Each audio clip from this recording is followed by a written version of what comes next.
Hey, welcome to another CI for Life podcast. I'm Rick Hyland. This is my first podcast of 2026. It's now the end of February. It's been a busy couple of months. Thanks for the listeners for still hanging on and listening to the podcast. In the last couple of months, a large group from Singapore has been listening.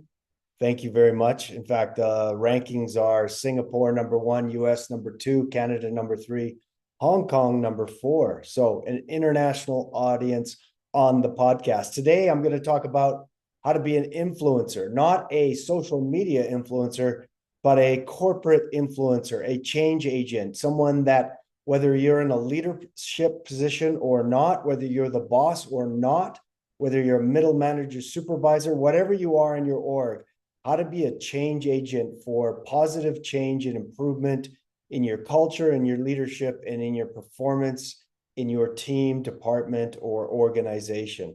How to be an influencer.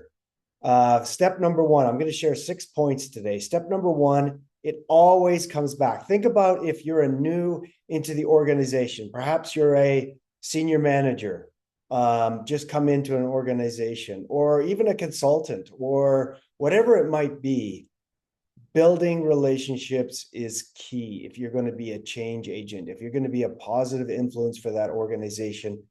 Doesn't matter. Credibility and your knowledge is important. Don't get me wrong. But if you don't build relationships of trust, of care, of understanding, along with your credibility, you will not be successful. People will hold you off. They won't just want to know that you're an expert or you know everything or you're smarter than everybody. I've seen a couple of examples recently in organizations where people acted as if they were smarter than everybody, had incredible knowledge, but didn't build the relationship, didn't take time to show interest in the other people, understand where they're starting from, understand their wins and victories lately. That could be on lunches, walks, coffees. Could be just in one-on-ones and meetings and showing interest in their story, both personally and corporately. One of the worst things you can do as a change agent is come on and just acknowledge everything is wrong. Really important to build relationships, honor what's going right as you identify the areas for improvement. Can't stress the relationships and can't stress that little tip about also identifying what they're doing well. If you're trying to be a change agent and you just identify what's going wrong, you will turn people off, even if you're right. Does that make sense? Point number two, treat people with respect. And that's about honoring what they're doing well. Even if we're in there, even if we have a mandate from the president to change and drive change, do it with respect. Even if you're changing out personnel or changing people's jobs, do it with human dignity and respect. And that doesn't mean you shouldn't make those changes. It's just treat people, honor people, treat them with respect, treat them with empathy is the best thing you can do, even as you're driving change. Always. In fact, at 64, I don't want to be part of an organization that's not treating people with respect. I want to drive change. And that sometimes means changing people's roles or changing them out or letting them go in some cases if they're not a fit.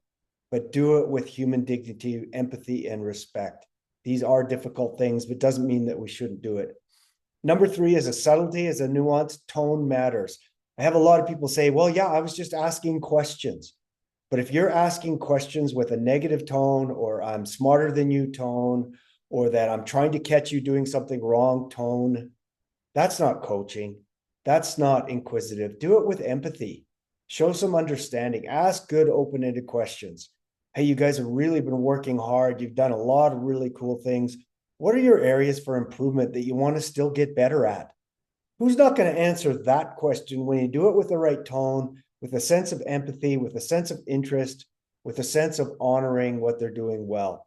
You know, a lot of people that ask questions really well, but they come down in a condescending tone or to catch them, oh, you're equally as screwed up as I am. Tone, not tone matters.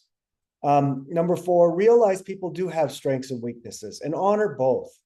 Don't just drive if you're a change agent or even if you've got a mandate from the CEO to be a change agent.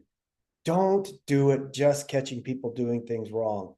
Catch people doing things right. Honor what they are doing well.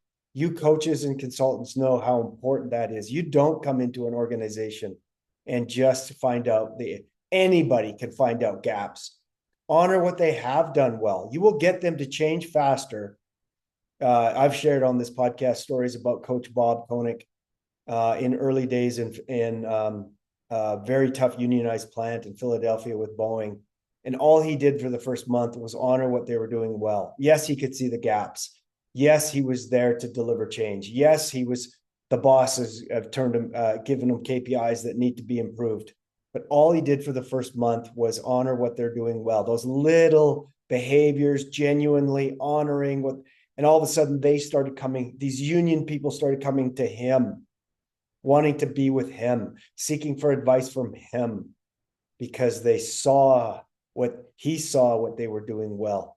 Powerful lesson. And I've seen some people not do that well. They got overzealous on their opportunities for change and all the gaps that they saw. And then they eroded trust, and people didn't want them as change agents in the organization.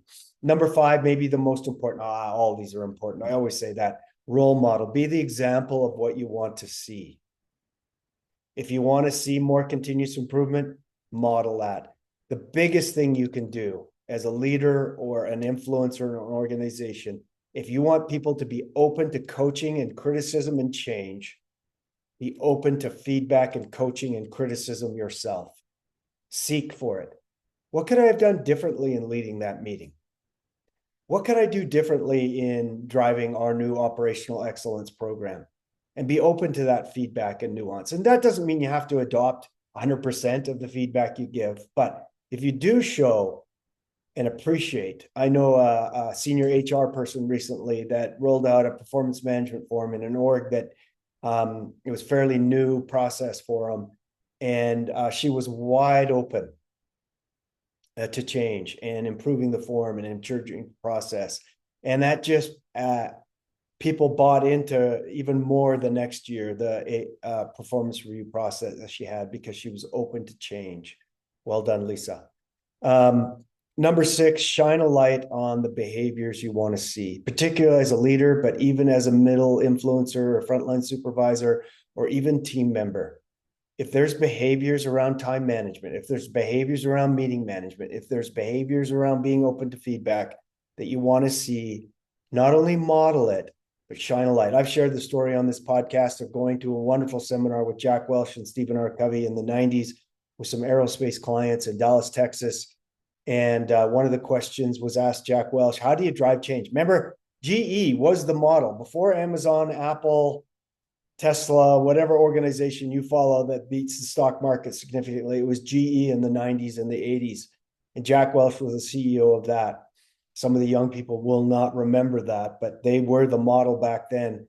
And someone asked Jack Welch, how do you do it? How do you drive change? How do you drive Six Sigma, Lean Six Sigma into your organization and make it last and make it impactful to the bottom line? And he said, Jack's answer was, I just shine a light on what I want. For the CEO, that meant write him up in the monthly newsletter, in the annual report, send him on a trip, whatever. Shine a light on the behaviors, the results, the processes that you want. Make a big deal out of it. Make a small deal out of it. Make a meaningful deal out of it, tangibly or intangibly. If you see the behaviors, results, or processes you want as a change agent, thank them. Give some positive recognition. Give them some award points. Whatever it is, shape the behaviors you want to see. Shine a light on the behaviors you want to see. So that's how to be a corporate influencer, a corporate change agent. Build relationships. Treat people with respect. Ask the right questions in the right tone with empathy and understanding and honoring. Identify both the strengths and weaknesses in people and the org, not just the weaknesses and the gaps. Always honor the strengths. You'll be much more successful as a change agent. Of course, be a role model for the change you want to see. Model those things. If you want to see a better meeting management, model it. If you want to be more open to feedback, if you want to get more recognition going in the org, model it. Everything you need to model. If you want to see more after action review and learning, model after action reviews, even if you're time crunched.